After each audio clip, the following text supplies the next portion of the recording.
आप देख ही रहे होंगे टीवी स्क्रीन पे कि आज सेनेट के इलेक्शंस थे और सुबह 9 बजे स्टार्ट हुए, 4 बजे ख़त्म हो जाना था, 4 अभी बजे हैं, तो उसका थोड़ा सा एक जिसको कहते हैं ना प्रेसी हम आपको देते हैं। पोलिंग का वक्त ख़त्म हो गया है, नताइज अभी कुछ ही देर में सामने आ जाएंगे। बलोचिस्तान के फैसले तो हम जान ही चुके हैं। खैबर पख्तूनख्वा में ऑल्दो इलेक्शन कमीशन ने सेनेट इंतखाबात मुलतवी कर दिए हैं। उनका यह मानना है कि जब तक है कि मुंतखब अरकान खैबर पख्तूनख्वा असम्बली से हलफ नहीं लिया जाता तब तक वहाँ सेनेट के इंतखाबात नहीं हो सकते। उधर PTI मुसर है कि भाई ये तो हमारी छीनी हुई सीटों पर आए हैं, इसलिए हम तो हलफ नहीं लेंगे। तो थोड़ा सा background, if you just woke up और अगर आप अभी देखना शुरू किया तो आपको बता दें कि सेनेट की 3 नशिस्तों पर इंतखाब हो चुका, 30 नशिस्तों पर इंतखाब हो चुका और सिंध, पंजाब और कौमी असम्बली में वोट डाले गए हैं। बलोचिस्तान में तमाम सेनेटर्स पहले ही बिला मुकाबला आपको पता है मुंतखब हो चुके हैं, मगर खैबर पख्तूनख्वा का तो हाल आपने बता ही दिया है कि वहाँ एक्चुअली वही हुआ जो कि एक्सपेक्ट भी किया जा रहा था, खदशा भी था। अदालत के वाज़ेह अहकामात के बावजूद स्पीकर खैबर पख्तूनख्वा असम्बली मखसूस नशिस्तों पर आने वाले नए मेंबरान से हल्फ लेने पर तैयार ना हुए। इलेक्शन कमीशन ने सेनेट इलेक्शन ही मुलतवी कर दिए। अपोजिशन के अहमद करीम कुंडी ने इलेक्शन कमीशन में सेनेट इलेक्शन मुलतवी करने की दरख्वास्त की थी और इनसे ओथ लिया जाए, और जो कि एक आईनी और दस्तूरी जारी है जो इनको लेनी चाहिए थी वो नहीं ले रहे, जिसकी वजह से आज हम मजबूरन हमें दरख्वास्त देनी पड़ी है जो सेनेट का इलेक्शन जो है वो पोस्टपोन किया जाए, क्योंकि इसमें हाई कोर्ट की भी क्लियर कट डायरेक्शन है और इलेक्शन कमीशन ऑफ पाकिस्तान के भी इसमें डिसीजन आ चुका है। तो अब देखते हैं इस पर, क्योंकि पोलिंग से पहले हमने तमाम वो रिपोर्ट कर दी है और हमें यही तवक्को है जो ये सेनेट का इलेक्शन जो है आज मुलतवी होगा। उधर अपोजिशन की दरख्वास्त से पहले इलेक्शन कमीशन वार्निंग दे चुका था कि अगर स्पीकर सूबाई असम्बली ने मखसूस नशिस्तों पर आने वाले अरकान से हलफ ना लिया तो फिर सेनेट इलेक्शन मुलतवी कर दिए जाएंगे। और फिर वही हुआ। PTI ने इलेक्शन कमीशन के फैसले के खिलाफ अदालत जाने का ऐलान किया है। ऑल्दो वज़ीर आला खैबर पख्तूनख्वा अली अमीन गंडापुर सेनेट इलेक्शन मुलतवी होने पर बड़े गुस्से में, वैसे वो अक्सर ही होते हैं, लेकिन उन्होंने साफ कह दिया कि नए मेंबरान से हलफ नहीं लिया जाएगा क्योंकि ये PTI की छीनी हुई सीटों पर आए हैं। आइन को तोड़ा जा रहा है। हमारी सीटें, हमारी रिजर्व सीटें हमें नहीं दी गई। इससे पहले हमारा निशान ले लिया गया। वो इलेक्शन जो हर पार्टी ने उस तरीके से कराया था उनको माना गया, कुछ पार्टियों ने कराया ही नहीं और हमारे इलेक्शन को मुतरादा बना के हमारा निशान भी छीन लिया गया और उसके बाद हमारी रिजर्व सीटें भी छीन ली गई। हम उस पर कॉम्प्रोमाइज नहीं करेंगे, हम पीछे नहीं हटेंगे, हम मुकाबला करेंगे। हम इनको ये गैर आईनी तौर पर ये इल्लीगल लोगों को हम यहाँ पे हल्फ नहीं लेने देंगे और हम इंशाअल्लाह अपना ये हक लेकर दिखाएंगे।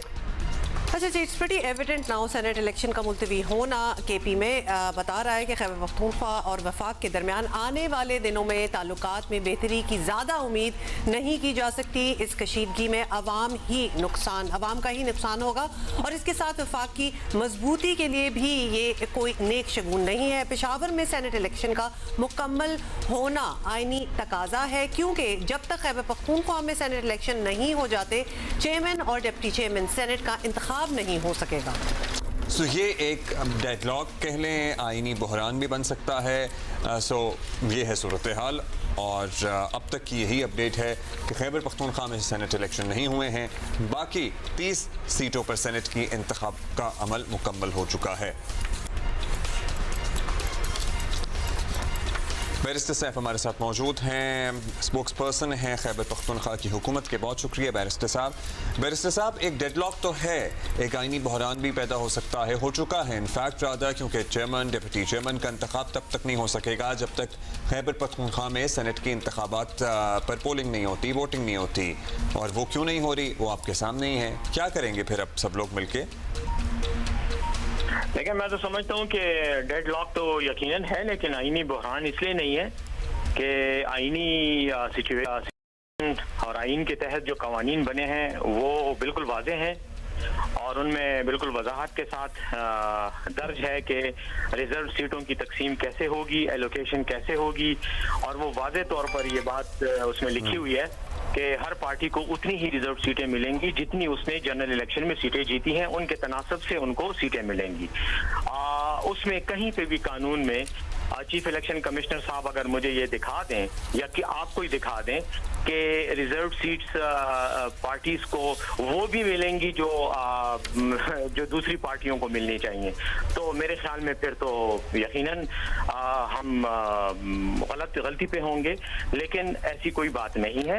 हमें कोई एतराज़ नहीं है कि जो पार्टियां इलेक्शन में सीटें जीत कर आई हैं उनको उनके सीटों के प्रोपोर्शन से वो मिले रिजर्व सीटें, लेकिन जो हमारी सीटें हैं वो तो कम से कम या हमें मिले, और अगर हमें नहीं मिलती तो कम से कम फिर वो वैकेंट रहें।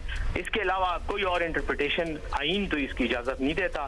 तो चूंकि ये situation election commission of Pakistan की तरफ से पैदा की गई है तो डेडलॉक हो गया है। अब आज के सेनेट के इलेक्शन में जो मसला पैदा हुआ ये इसी की मैनिफेस्टेशन है।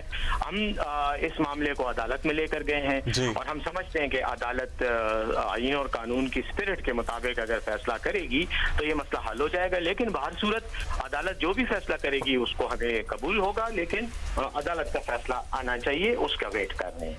अदालत का फैसला आना चाहिए, उसका वेट कर रहे हैं। फिर अदालत जो भी फैसला करे, चाहे आपके मौक़िफ़ की नफ़ी हो तो भी आपको कोई एतराज़ नहीं होगा, या फिर आगे अपील दर अपील जाएंगे? नहीं, देखें, हम तो अदालत में गए हैं, अदालती प्रोसीजर को हम एग्जॉस्ट करेंगे। हमारा एतराज़ अगर होगा भी तो अदालत का फैसला हमारे लिए यकीनन काबिल कबूल ही होगा और हम उस पर अमल करेंगे बावजूद एतराज़ के, लेकिन यकीनन उस पर अमल होगा। चलें जी, ठीक है। Thank you. बैरिस्टर सैफ हमारे साथ मौजूद थे। ये मौक़िफ़ तो इनका पहले से सबके सामने है कि इनका ये मानना है कि इलेक्शन कमीशन ने इनके साथ ज़्यादती की है। जिस मामले को ये लेकर अदालत में गए हुए हैं, अब उनका ये कहना है खैबर पख्तूनख्वा हुकूमत का कि जब तक अदालत फैसला नहीं करती तब तक हम इलेक्शन कमीशन ने जिन लोगों को मखसूस नशिस्तें दी हैं खैबर पख्तूनख्वा में उनसे हलफ नहीं लेंगे।